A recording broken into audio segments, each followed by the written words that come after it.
The behaviour of water. Water has a behaviour which can be defined through equations. When you look at the way that water moves now, know that there's a corruption in that behaviour. What the water is doing is crying that it's wrong. It's the water itself that is behaving badly, because we are made of water. We are water that can choose how to behave. If we choose to behave positively, all the water behaves well, behaves excellently. As an experiment, what do you think?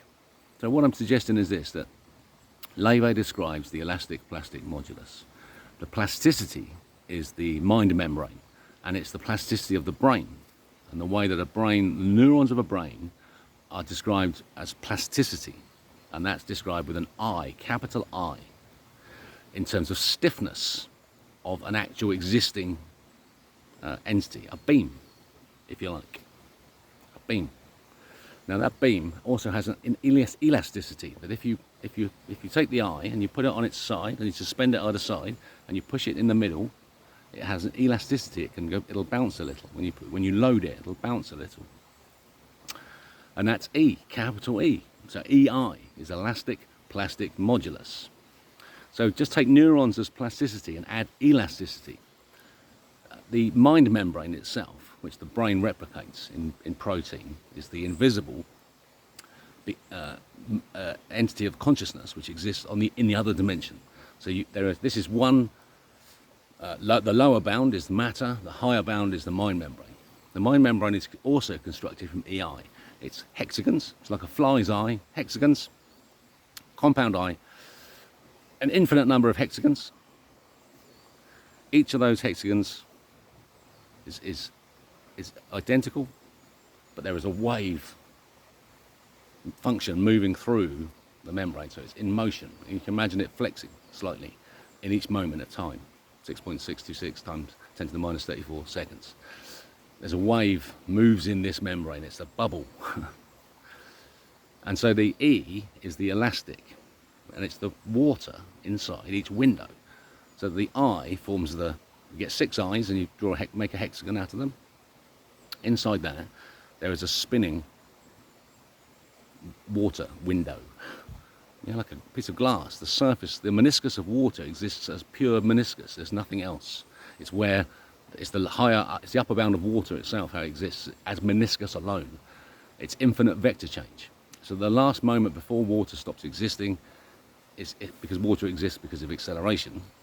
It accelerates as pure vector change. So there's no change in velocity. There's only change of vector. That change of vector is infinite. You can't quantize it. Whenever you looked at this circle of the loop that you're creating in this window, you'll find that you can always split it again. There's always a bit more direction. The angle is infinite. Now the E is controllable. If you imagine your mind membrane as having these windows of water that are controllable by you, because you observe the world, you experience the world through the mind membrane, and know that the image is distorted. I'm just suggesting it is, because Planck's constant is too big, it needs to be 2 pi real. That you can bring it to pure focus by just thinking about the mind membrane and spinning faster.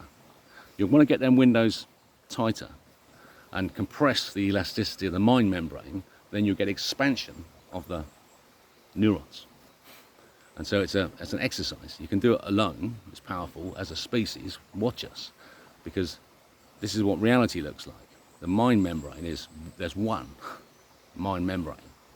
We all experience it uniquely, individually, so it's our own. You can imagine it just as a diving helmet over your head. It's the best way.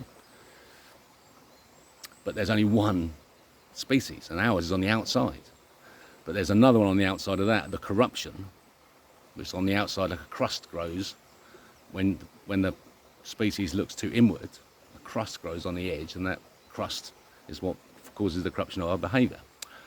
By going through all these exercises, imagining the EI from Levy, behaving excellently, just telling the truth all the time. Live as truth and have faith in God, real faith in God, trust this information I'm telling you, have faith in God, tighten your little windows, tighten your mind membrane eyes, feel the expansion of your plasticity of your neurons, and be ready for the ride of your life. And know the gentling process. As you compress the mind membrane through this technique of excellence of behaviour, you'll feel a lift in your heart and you'll be euphoric. Then you'll feel a drop, and then what happens there is you now need to cement the growth. Like a broken bone, you've grown the eye, the plasticity of the brain has grown, and it's dropped back because it's elastic modulus. It's grown and now it's dropping back, but it won't drop back as far as it was, but it will drop back. You just gentle through that. Broken bone, heal the broken bone, go to bed, rest, take it easy, be gentle on yourself, let that settle, and then begin again, and begin the process again. It's that gentling that will keep you safe and stop you dying. Because if you just rise on the euphoria, you're going to die. Okay, instructions over. Behaviour of water. How much water are we? 90% water. Yeah, behave yourselves. Behave yourselves. Acts 3, 22, 23. See you later.